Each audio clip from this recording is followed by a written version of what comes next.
Today we're talking about robocalls. It wasn't that long ago, just a matter of a few years, where the robocalls I was receiving would often begin kind of amusingly with the sound of a cruise ship air horn, kind of, you may have won a trip to so-and-so. And I was thinking, who do they think that fools? Like, I pick up the phone and I hear, the boarding horn of a cruise ship, but kind of a tip-off that it's not a normal person calling me. Well, it's gotten a lot more sophisticated. The mysterious other person who lives in the house where I live, who gets more phone calls than I do anyway, has started to get phone calls where a friendly-sounding woman's voice would say, boy, you're even harder to reach than I am, and I'm running around with the kids all the time. And the first time or two, she's looking at the phone thinking, well, I am kind of hard to reach. Who is this? And no, it's a robocall. It's a robocall that just has kind of been gussied up to sound a little bit more friendly. So we're going to talk about the world of robocalls, and you are going to learn things that you may or may not have known about them in the past, starting with the fact that a lot of them are illegal. So joining us right now are Jim Tyrrell, Senior Director of Product Marketing for Transaction Network Services, and Lily Newman, a staff writer for Wired, focusing on information security, digital privacy, and hacking. Probably piracy as well, too, but privacy is what it said here. And we should say that Jim Tyrrell was in charge of compiling the Transaction Network Services 2018 Robocall Investigation Report, which we will link to on our webpage for this show, as we will also link to Lily's article, The Robocall Crisis Will Never Be Totally Fixed. That was in Wired. So, first of all, Lily Newman, I'm going to begin with you. There's a lot of incentive among the telecom companies to cut down on robocalls because obviously people hate getting them. And there's also a lot of incentive among people to get fewer robocalls. That doesn't seem to result in people getting fewer robocalls, right? The numbers are going up? Yeah, it's true. I mean, the biggest issue with robocalls is, you can do a lot to say, okay, if it's not an individual person making a call, if it's an automated system, that's illegal. If you're spamming people with telemarketing calls, that's illegal. But if you're a criminal who's conducting scams, you are doing something illegal anyway, so you don't really care about the legality of the type of calling you're doing. And that's been a huge issue in trying to deal with this problem. Although my sense is, and we are going to, in the second segment, talk to one of your Wired colleagues about a very specific case. My guess is that a lot of the people doing this don't think of themselves as criminals. They think of themselves as business people engaged in a very specific kind of marketing. They might be aware, of the jot and tittle of legislation, but I don't think do they necessarily think that they're criminals? I just think it depends on the type of call. There's such a high call volume, as you were saying, every month, just billions and billions of calls, that I think there's a big population, that's what you're describing, which is, sort of borderline marketing practices. And then I think there's also a big population that are just legitimately scams, that are trying to scam people out of their money, or, get their information, or get them to things like enter this sweepstakes, things like that. If you pay a little bit of money, you could win a ton of money. Those types of scams are definitely straight up illegal scams. So there's both. There's plenty of room for both. So before we go over to Jim, Lily, I guess in March of this year, maybe every month from now until something is done, a new record was set. But we're talking about billions of robocalls per month now? Yes. It's a little tough to get accurate numbers or be certain of the numbers because a lot of those billions figures come from robocall blocking firms that also have a product to sell. So, it's in their interest to kind of hype the situation. It's impossible to get sort of perfect numbers, at least as far as I know. But their numbers are at least precise, whether or not they're accurate. They are reporting sort of similar numbers every month, so we can look at that. And then also the FTC talks about the number of complaints that they get every month, and while that's not related to a total number of calls. They've said that their complaint volumes have been fairly steady. I believe those numbers are in the tens of thousands per month. So, the fact that they're getting a steady amount of complaints is a way to know that the problem isn't improving. All right. So, Jim Tyrrell, help us understand what kind of robocall is illegal and what kind of robocall is sanctioned. Yeah, so there are definitely different types of robocalls. There are the positive robocalls. So, for example, to inform a community of an event like a school closing, for example, or an appointment confirmation, or prescription refill. CVS uses that same technology, and those are really kind of positive robocalls. On the other end, like Lily said, there's the high risk where where people are using deceptive call practices to try to defraud you of money. They can be tax scams or customer care scams, etc. And then there's this wide variety in the middle that we call nuisance calls. Like you said, it could be a promotional offer, it could be a charity. Somebody reminding you that you have debt, but they're doing it 5 times a day. So there are kind of various levels of robocalls, and so that's what we try to take a look at. There are a couple of laws out there. The Telephone Communication Protections Act, TCPA. There's the Federal Debt Collection Protections Act as well, and then there's the Caller ID Truth and Accuracy Act that kind of helps to try to differentiate between those different calls. But as Lily mentioned, kind of borderline, and it's hard to define. From a legal perspective, what you're allowed to do or what you're not allowed to do, and it can certainly vary by state as well. So, let's talk a little bit more about things that are attempted. And by the way, if people have questions about this, we can try to juggle you in here. Our phone number is 860-275-7266. No robocalls, please. 860-275-7266. I suppose there's no point in saying that because, the robot won't know anyway. So, things have been tried. Lily, Jim just enumerated some of the legislation that exists. There's also new industry technology tools. There's something, these acronyms are great. There's something called STIR and SHAKEN. What kinds of technology tools are there to begin to combat this problem? Yeah, so these types of pernicious robocalls, what's really going on most of the time is that they're spoofing the caller ID that's showing up. So instead of seeing, the real number where the call starts, there's all different systems to kind of bounce these calls around the telephony network and get them to, show up as coming from somewhere else. So that's how you get those calls that look like they come from your own area code or, look similar to a number of someone you recognize, or sometimes even is a number in your contacts list.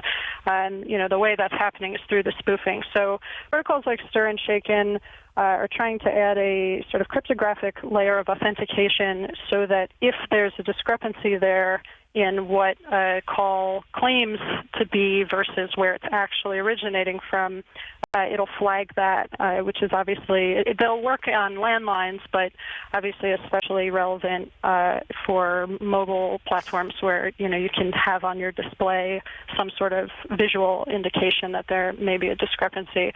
And that also is going to help law enforcement be able to trace calls back, because this is adding sort of a layer of authentication within the infrastructure of the telephony network, so it gives a little more insight into where the calls are coming from and sort of a track record of where the call bounced around. So that should be able to help people trace back and figure out more about both where the calls are coming and give people a heads up if something's fishy. But again, it doesn't completely solve everything. It's just an important step in trying to have a better sense of what these calls are. Right. So, and I think that's an important thing to emphasize, Lily, and it's something that comes through in your article, that it's kind of an arms race. They've tried to figure out something, then they being the spammers and robocallers figure out a new thing, then the government and the telecom companies try to figure out a way to fight back against it. But if anybody's waiting for the moment where they don't get robocalls anymore, I gather, Lily, that moment is a long way away. Yeah, I mean, Stir and Shaken are great, and a lot of the other, technological improvements that are coming are really important. So it's not to, say that they're not or discredit them at all. They're really excellent. But yeah, the bottom line is it's a lot like email spam, where the goal is to get to a point where things are kind of under control and it's more manageable, because the last couple of years, the input from consumers is that it's become really unmanageable and just a really big impact on daily life. So the idea with robocall, similar to email spam, is just like, let's get it to a workable level where there's the occasional errant call, but for the most part, we can go back to picking up our phones. So, yeah, Jim, tell me whether you agree with that. In other words, is this a winnable war or just one where the balance of power tips back and forth? Yeah, that's a great question, Colin. It is really an arms race. We call it a TNS. It's kind of a game of whack-a-mole, where you want to try to limit the number of holes that the bad actors can pop into. So, Stir Shaken is one of those that'll, kind of squeeze the bad actors, in a certain way until that becomes more widely deployed. It's going to, continue to be a challenge. Still doesn't address the call intent of the bad actor. The bad actor could get, legitimate phone numbers from a carrier and, continue to make, bad robocalls. In addition, there are some limitations to Stir Shaken, that it's, domestic only at this point, and it's, using the voice over IP technology. There's still lots of carriers that have, the traditional, what we call traditional, telephony in place in their network. And so, if call happens to go down one of those paths, all of that header information within the message ends up getting lost. So again, it'll be definitely, kind of an arms race, but, the more tools that we have on our side and what we do from a analytics perspective, and the more ubiquitous this Stir Shaken becomes available, then it just gives the bad actors, less of a chance to be able to perpetrate their fraud and scam consumers out of their hard-earned money. So we should say that STIR stands for Secure Telephone Identity Revisited, and SHAKEN is for signature-based handling of asserted information using tokens. But the basic idea here is these are technologies that make it harder for spammers to mask their identities and make it look like they're calling from somewhere else. Sometimes even your phone number, as Lily was suggesting before, could be used, could appear on the screen of somebody else, even though the call isn't really coming from your phone number. That's what spoofing is. I guess some of these terms may not be all that familiar. So Lily, I think a lot of people, they do a couple of things probably. They do, the National Do Not Call Registry, and then maybe they have some kind of blocking thing on their phone where if they get a call from one of these numbers, they can block it for future use. Does any of that help that much? Yeah, I mean, those are the sort of options out there at this point to use either a third-party blocking service. There are sort of blacklist, whitelist services that, are trying to manage which numbers are good and bad, things like that. Also, as you said, services from the carriers. It's worth putting all your numbers on the do not call list, even though, as we discussed, that's sort of a legal issue. So law-abiding entities will respect that, and entities that are not law-abiding or that are in this marketing gray area, as you were talking about, will not necessarily respect that, so it doesn't solve the problem. But yeah, I agree that the goal is to just use as many of the tools at your disposal as possible. And then additionally, in additional legislation, the government also does law enforcement actions. Even just today, the FTC announced a new push of, I believe, 4 cases that they brought, some of them in conjunction with the DOJ. And, so they're trying to deal with the problem from that side, create disincentives for people to continue this type of illegal behavior. So everyone's working on it, but I think the key that, made it get so bad was that some actions were slow to happen. For example, we only just got legislation mandating a timeline for when the carriers need to adopt stir and shake-in. And, the FCC has been kind of slow on making decisions about allowing the carriers to block certain types of calls.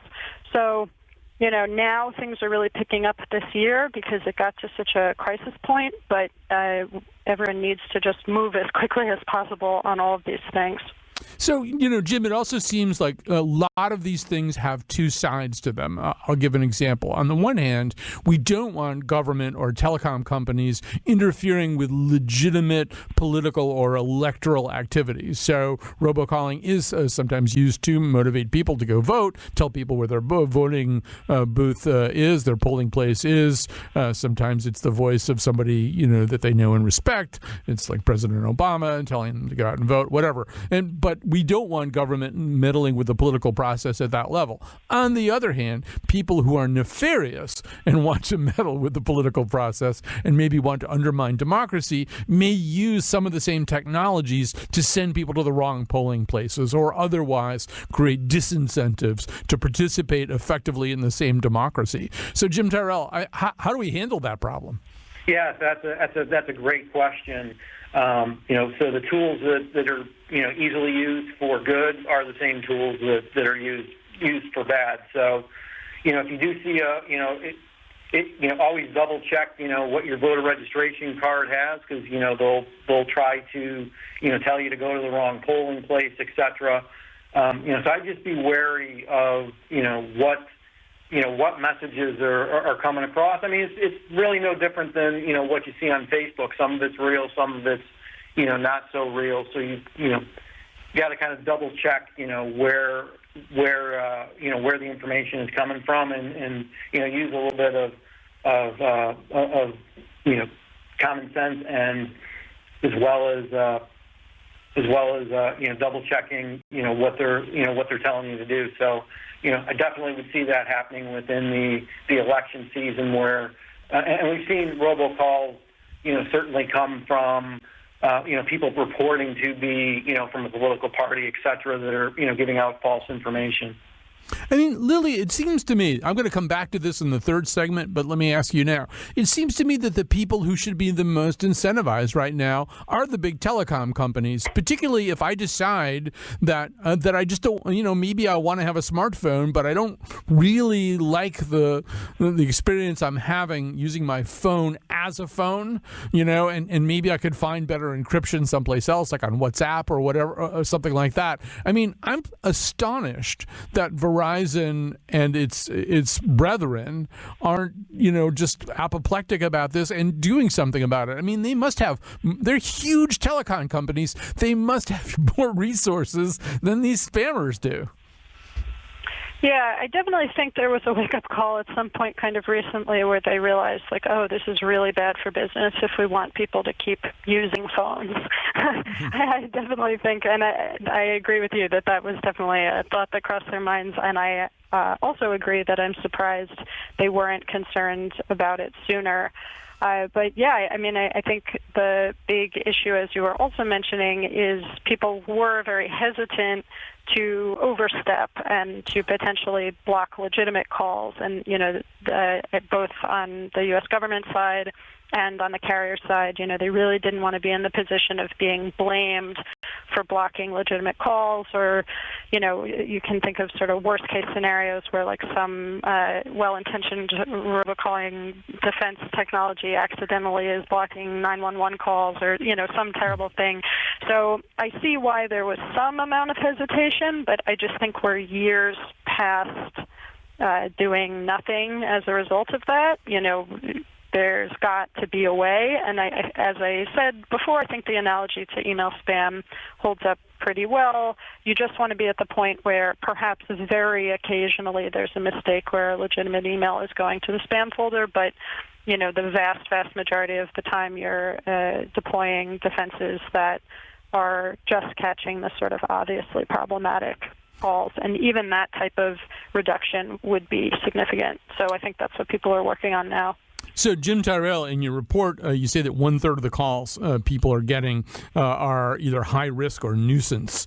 So I think we all know what nuisance means. And these are the calls we're trying to swat away like gnats. They're people trying to get us interested in things we don't want. I assume high risk are the calls saying, let me into your computer so I can fix something, or give me your credit card so I can make sure that some account you have doesn't lapse, those kinds of things. Do we know how much money is just taken out of people's hands through this process in a given year? Yeah, so interestingly enough, the FTC, the Federal Trade Commission, does have a number on that. They're saying it's about $9.5 billion annually, which, roughly breaks out to about $430 a person. So, when you think about it, there's some pretty good money in creating a high-risk environment. Now, Lily talked about, there's been recent enforcement action from the FCC and the DOJ, and they've announced millions of dollars of fines. But unfortunately, typically it's a shell type of a corporation, and while they do take the bad actors out, which is a good thing, they've been they've been able to recover very little. I think it's amounted more into the thousands. So when you think about it, it's unfortunately an easy business to get into and an easy business to make money on. So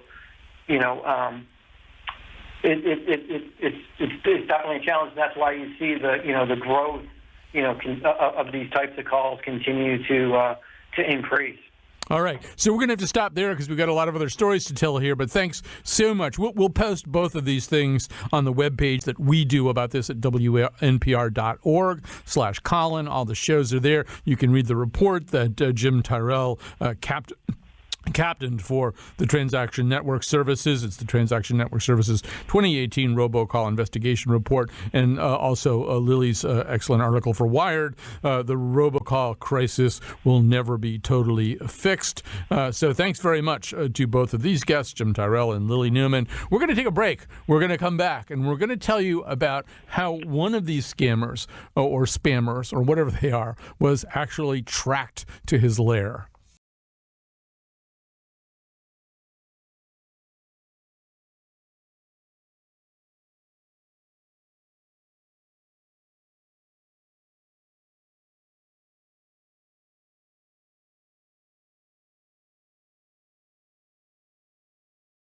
So you just heard me ask Lily Newman that question about, why aren't the telecom companies with all their resources, and why haven't they done a better job of tracking down and blocking and taking out of the business these bad actors who are making phone use less attractive to us? But there are other people who get people like us get victimized, obviously. There are other corporate entities who get victimized, particularly when they are impersonated by a spammer or robocaller. So here to tell us about how one of those operations was tracked to its lair, although it turns to have been kind of multiple operations. Alex Palmer's joining us, freelance writer, contributor to publications including Wired, GQ, the New York Times Magazine, Smithsonian, and others. This is very specifically about a piece he wrote called On the Trail of the Robocall King. Sounds like a King Crimson album. Appeared in Wired in March of 2019. Alex Palmer, welcome to our show. Thanks, Colin. Thanks for having me. So this begins, of all places, at TripAdvisor, which we don't think of as a big player in the telecom industry, but they had a problem, right? They had a problem because people who used TripAdvisor were suddenly getting really, really mad about calls that they were getting. What were these calls? So this actually came to their attention just from one specific call. It was very bad luck by this robocall scammer. He put in a robocall, and it happened to go to the wife of TripAdvisor's general counsel. And the call said, hey, congratulations on your accumulation of TripAdvisor points. You've won a free trip to the Caribbean or Mexico or some other luxurious destination. And, of course, the wife of the general counsel knew that TripAdvisor points aren't real, and TripAdvisor doesn't do robocalls. So this is where the trail began, with this one call that seemed to be impersonating TripAdvisor and using their name to trick people into some sort of deal. Now, the person that they referred this matter to in TripAdvisor is somebody that you and they and he himself, I guess, describe as Fred Garvin, which is not his real name and comes from kind of a funny source that we don't really have time to explain probably. But, Alex, if you were writing a novel about this, you couldn't have invented a better kind of cyber detective than Fred Garvin. Tell us about him. Yeah, he really is the perfect character for this kind of work. He's a little bit quirky, obsessive, but extremely skilled and determined. He had a kind of a hopscotching background, just trying to find some job that would be interesting enough to hold his very specific kind of attention. And he eventually landed at TripAdvisor through a different job, just moderating content on their posts. But then his managers started to realize that he had this real obsessive streak, and he did what he likes to call research. As a kid, he would just sort of track down people and try to get autographs and, communicate with them as a 12-year-old from his bedroom, writing letters and finding their addresses. So he had a real talent and a real knack for identifying people, which came in very handy when he landed at TripAdvisor and quickly found a place on their anti-fraud team. Right. So he starts trying ways of trying to figure out where all these calls come from, where do they, who's doing them, who's originating them. And he does initially what some people might, in our audience might think about doing. For example, calling one of these robocall numbers back. The problem was exactly as Jim and Lily described in the first segment. The number you see on your phone isn't the real number, right? Exactly. So, yeah, he had the same thought a lot of us would probably have. Hey, I'll just call this back and tell him to stop calling me. But it turns out when you do that, on the other end of the line is someone who's just as confused as you are, wondering how their phone number got used in some giant scam. So, yeah, as your previous guest said, it's neighbor spoofing. It's where the scammers can make it look like the number they're calling from is something close to yours. The idea being, one, that you're more likely to pick up if you recognize the area code and the neighborhood code, but also that it's harder and more dangerous for telecom companies to block those calls because it looks like legitimate traffic. It looks like, people within the neighborhood are calling each other, so they're less likely to block them. So scammers know to use that technique to get their calls through. No, his next the next thing he did was to become one of the few people in the world who really looks forward to getting robocalls, right? I mean, he thought, well, by the way, I happen to have a very close relationship with someone who does the same thing for essentially the same reason, to kind of try to figure out what they're doing. But he just started taking all these robocalls. That's right. He just registered new phones, started signing up for lists, trying to get on as many scam lists as he could, and those calls that all the rest of us dread and hang up on, he was waiting for them all day. But he kept getting all sorts of deals, as we're all familiar with. He won the lottery, and he had student loan debt, and his car was going to get taken possession of. But he couldn't get the one he was looking for, the one that could connect TripAdvisor to whoever was pulling the scam. Right. We should say that, although Fred ultimately comes up with a very different idea about this, the general recommendation is don't stay on the line once you realize that it's a robocall. And by the way, typically what happens is you hear a robotic or simulated greeting at first, the first thing there trying to kind of get you involved or see if you'll answer. If you do stay on the line and talk, then a live operator will come on and try to work with you. So for people's own safety and to discourage all this, there's a sense, don't play with them. Don't play ball. Just get off the line as soon as you know what it is. So anyway, the other thing that he does is really interesting, is it turns out there really are a lot of really ticked off people, and they're on the complaint forums of TripAdvisor. So I guess he gets in touch with them too, right? That's right. He puts together sort of his army of amateur sleuths, people who had been posting on TripAdvisor forums and elsewhere on the web saying, hey, I'm getting these horrible, annoying phone calls from TripAdvisor, 10 times a day telling me I want a deal. If you guys don't stop this advertising, I'm never using your service again. I'm never coming on here again. And there was actually one woman I talked to who had gotten a call through to TripAdvisor's CEO and president saying, listen, stop it with these calls. I'm so sick of them. He called her back right away and said, it isn't us. Somebody's impersonating us. And the president and CEO hooked her up with Fred so that they could debrief about what she had learned. And, of course, like everyone else in his army of amateur sleuths. She had been taking down these phone numbers, and Fred was compiling them, trying to find some sort of common factor between them. So we're going to skip a few steps. You should read Alex's article anyway. It really does read like a movie treatment or something. But eventually he does find something going on in Mexico, right? He discovers a call center industry in Cancun and the surrounding areas. That's right. Everything seemed to point back to these companies that were all based in the Yucatan Peninsula, especially in Cancun. What Fred found was that all these websites, all the content, all the contact numbers all went to the same location. It seemed to be sort of one network of companies that were all making these deals and touting these sales. So what Fred thought was, okay, these are the guys making these robocalls. They're putting out the robocalls, and like you said, the first thing is just a robot voice, but then when you get put through and say, yes, I'm interested, it always goes to Cancun. So he thought, okay, this is it. This is where these guys are. But it turns out that wasn't quite the case. Right. So I'm going to skip a few more steps, although there's a great scene in Alex's article where Fred Garvin, this investigator operating from within TripAdvisor, finally on his personal cell phone gets the TripAdvisor robocall, and it's all very exciting, and rockets go off as you're reading anyway. Eventually he discovers a guy here in the U.S. named Adrian Abramovich. And just to give you kind of a little taste of Adrian Abramovich, let's go to one of the questions that he had to field ultimately in front of a Senate committee. This is Republican Senator John Thune of South Dakota questioning Abramovich during a Commerce Committee hearing on robocalls. Mr. Abramovich, which resorts did you work with? Did TripAdvisor, Expedia, Marriott, or Hilton ever authorize you to use their names during these calls? I never misrepresented any of those hospitality companies. All the vacations, everything was included. The customers knew what packages they were purchasing. They're getting a discount vacations because they're going to have a 90-minute timeshare presentation. So that's the voice of the robocall king. How big a king was he, Alex? I mean, do we have a sense of the size of this man's robocall empire? We do, because the FCC, like you said, before he got called before the Senate, the FCC had put him up on charges of being one of the largest robocallers they've ever investigated. So during a 3-month period, they found him responsible for almost 100 million robocalls. So, within the giant ocean that is robocalling today, it was a pretty small drop, but for the people who were getting them and for the FCC investigation, this was the biggest one they'd ever uncovered. And he ended up getting the largest fine in FCC history at that time, $120 million. Right. So just pause and think about that, though, if you're listening right now. So, yeah, they found him as the source of around 100 million illegal robocalls.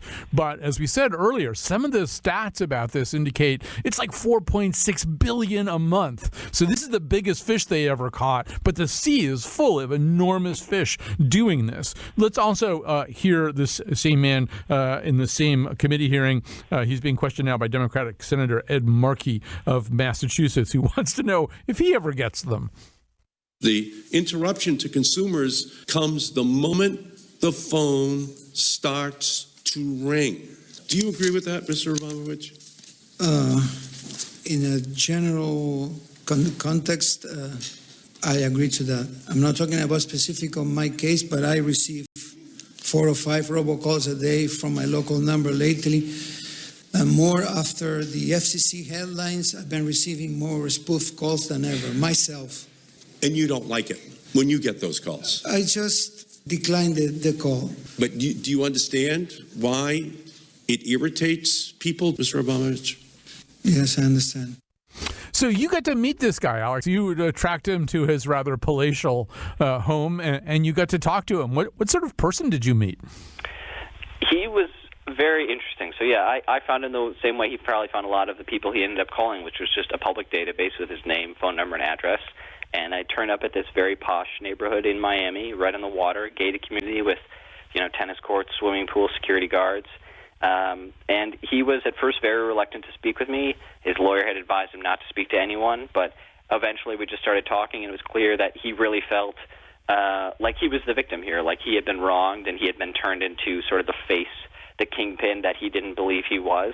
And I got to see, like you said, his lair where the calls were being made, his home office, and that's what was both terrifying and fascinating as well was it was basically one desktop computer. And from that, with the technology today, you can, build a mini business, a mini empire, and make hundreds of millions of robocalls. So as you could probably hear from his testimony, he has a South American accent. He's from Argentina by way of Poland, originally from his grandparents, and he's always been sort of a small-time businessman in Miami, mostly marketing companies, almost a dozen over the years that he starts up and closes. But this was obviously his biggest brush with fame and with infamy, and he wasn't very happy with it. He felt that he had been wronged and that the conduct of the government toward him had been unfair, and that he was being painted as something he wasn't. Right. I asked the guest in the first segment whether these people think of themselves as criminals or evildoers, and my guess is most of them sort of think that they're almost legitimate and they're just trying to get around the rules. Although a little bit of a tip-off with this guy is in that man cave of his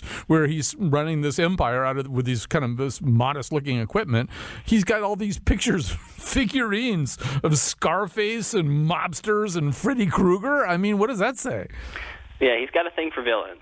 His whole man cave is decked out in like you said, sort of posters, paintings, figurines, things of these infamous movie villains. So he certainly has a certain affinity for the darker side of human nature. But the way he had painted it was that in his testimony before the Senate was that there are good guy robocallers and bad guy robocallers, and that he was a good guy because he was pitching legitimate wares, whereas the bad guys are just doing scams. So he tried very hard to stay on that side of the moral line. But like you said, it's probably a little more gray than most of us realize. I think if you draw the line yourself, then you have an advantage, and that's basically what he'd done. So we're essentially out of time. I do really encourage people to read Alex's articles because there's more stuff in there than we can possibly get to now. And just very quickly, Alex, one thing that Fred Garvin decided was that we're doing the wrong thing, or at least if we wanted to completely bankrupt these people, what we could do is stay on the line with them and talk to them. If everybody did that, it would fry their circuits, right?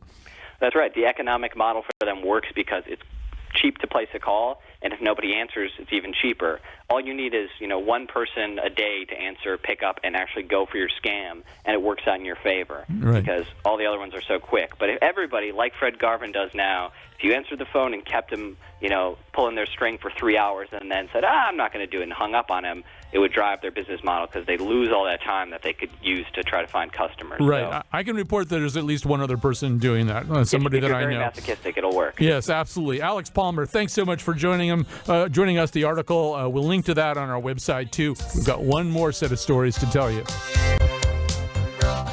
So we've talked about the current state of robocalls, but imagine if one day I got a robocall or a call from what appeared to be somebody that I knew, not some rando trying to get me to re-up my warranty on my Subaru or something like that. But what if it appeared to be coming from Bill Curry? Okay, that's a bad example. I would probably let that go directly to voicemail. Let's say it was coming from senior producer Betsy Kaplan, who's called me like 3 times in 8 years. So I know it's important, and I get on the line, and I hear Betsy's voice starting to talk to me. Except here's the problem. What if it's not actually Betsy? How could that be?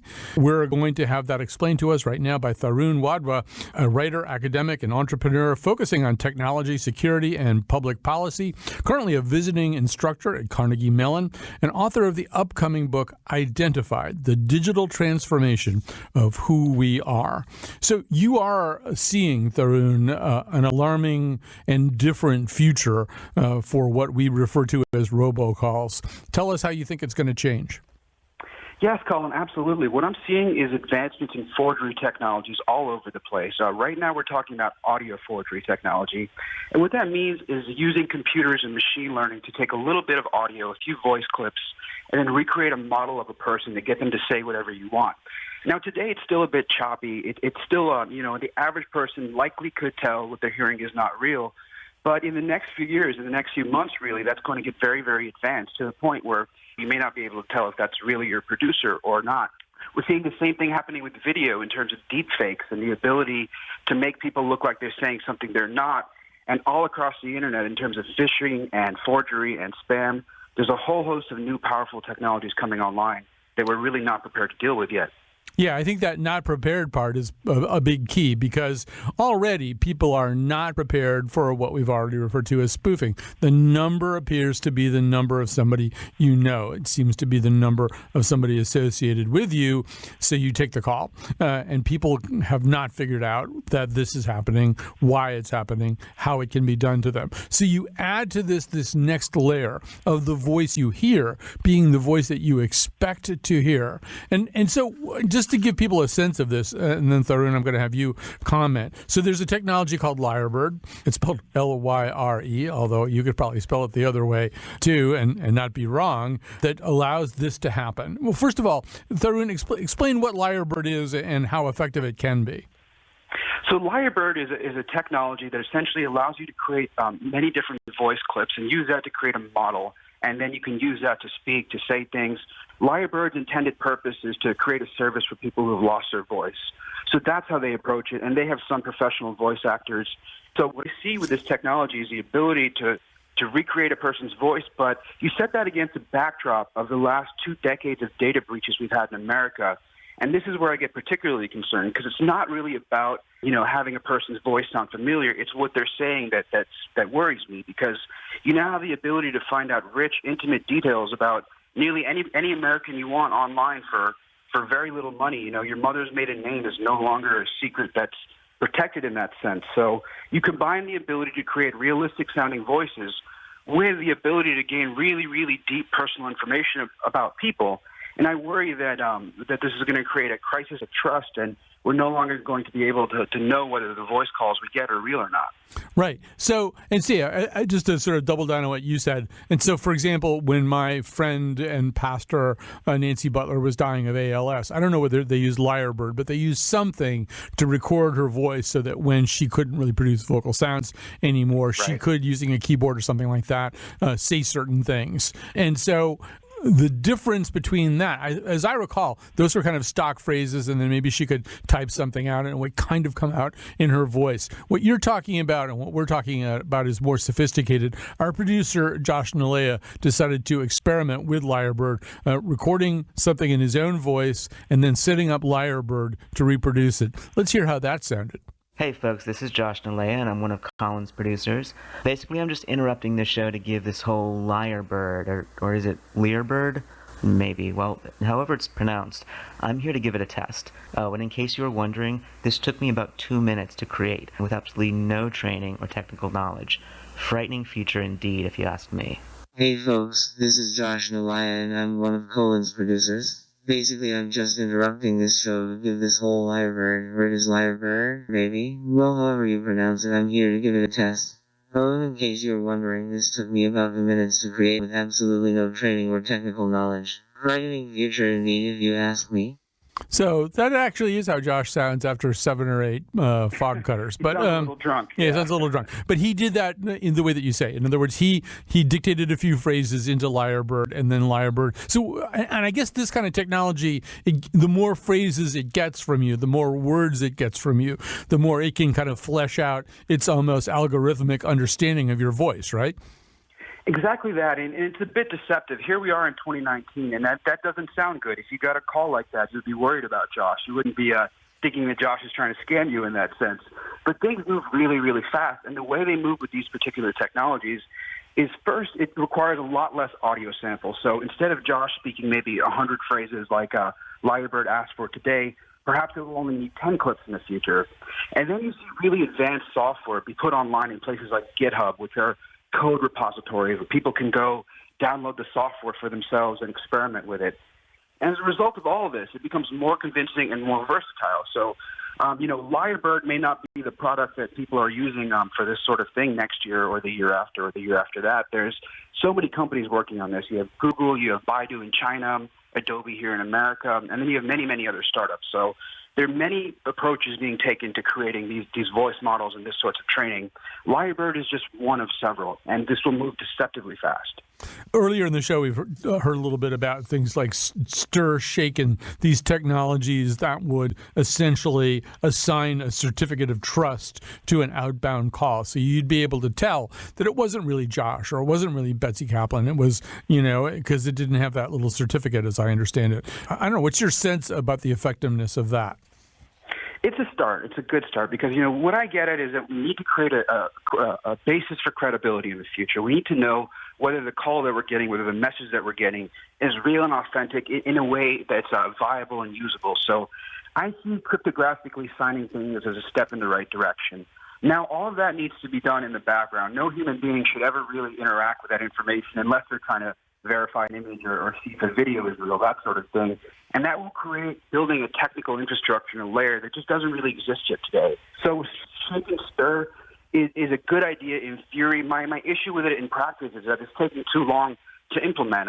Some of the timelines we've seen are 2020 or 2021 for pilot studies and rolling it out. And by that time, the fraudsters and hackers, et cetera, will move on to the next technology. And so I don't have a problem with the idea of shake and stir in theory. In fact, it makes a lot of sense. But in practice, I think it's going to be too little too late. Although, let me just I have no idea, but just for the fun of conversation, it seems to me that the tech companies, the telecom companies, they have a tremendous incentive to do this, to do it soon, to get it right. If my attitude towards my cell service, towards Verizon, is increasingly one of distrust and dissatisfaction, won't I go seeking greener pastures? Wouldn't they have a huge financial incentive to fix this somehow? This is exactly what I've been trying to warn the telecom companies about. To this point, they've had also a financial incentive to keep, the volume of calls up on their networks and all. It's not that they're making huge amounts of money from robocalls, but there is a mixed incentive there. But you've seen companies like Verizon try to charge their users as an extra service, $3 extra a month for this sort of robocall screening thing. That seems so dangerous and foolish to me. If you look at what's happening with telecom, exactly as you said, we're starting to distrust our phone. So I believe the logical conclusion of this is that if this continues in the same capacity, we're going to switch over to more data-based calling, things like FaceTime audio or WhatsApp or Skype, that sort of thing, where we can have a more robust technical infrastructure over securing calls, and we're going to abandon voice-based calling altogether. So unless these companies really understand that this is an existential threat to their business, I don't see them taking this seriously enough. And that idea of charging us extra for actual, reliable, non-fraud-filled telecommunication. Fortunately, cell phone bills are really low right now, right? They don't bother us at all. So adding a few more dollars, we're not. That itself seems crazy. People already feel like their smartphone costs way too much money. And so the notion that you would charge them, you would pass the cost of your own incapacity along to the user is going to infuriate at least the more vigilant users. And where does this stop? Today we're talking about, spoofing robocalls, these sorts of things. I don't think consumers will accept this because, as you said, freedom from being scammed shouldn't be a luxury good. That shouldn't be something that we're paying for. That should be something that's included in the service that we provide. This is basic security. And I think you're right also that, people increasingly look at their smartphone as a whole bunch of other things, a mini computer first, and a phone second, third, or fourth. And between texting and, as you say, WhatsApp or FaceTime audio or whatever, the idea that you're going to actually have to use the phone all the time that way, you're right. I think it'll get eroded. But before that happens, and you're talking about some of the next iterations that are in, we should mention that there's already a kidnapping robocall. Explain that to us. I'm not 100% familiar with that specific robocall, but I've seen a lot of variations of this, things such as virtual kidnapping, etc. And what that is basically using data about people, finding times when they'll be vulnerable, and then trying to wield that information against their psychology. So calling somebody up and saying, we have your child, and giving really, really specific information, offering them a small window of time to pay $1,000, that sort of thing. That's a growing problem. I see us entering into a golden age of digital targeted fraud and extortion. What I mean by that is that there's so much information available about us now, so many different tools to access us, to fool us, that I worry the cumulative effect of this is that individuals are going to be in a lot worse position than they were before. A lot of this discussion around deep fakes, around forgery technologies, A lot of it's about politics. A lot of it's about starting a war by accident or a speech that a president will give, etc. With all due respect to the other academics and people working on this issue, that is a serious problem. But I'm far more concerned about deepfakes and these sorts of forgery technologies ruining reputations and relationships for individuals. So, knowing this technology exists is one of the best defenses we have against it, which is why I think, the segment that you're doing here is so valuable. The public education. When people don't know this technology exists is when it's the most damaging. All right, we're going to stop there. Tyrrell Wadhwa, writer, academic, and author of the upcoming book, Identify, the Digital Transformation of Who We Are. Thank you for doing this interview. Thank you very much. My pleasure. And thanks to everybody else who helped out with the show, especially Josh and Alea. Now, go out and live your lives, and don't be too afraid of robocalls. We're going to solve this somehow. Either that or we will be destroyed as people.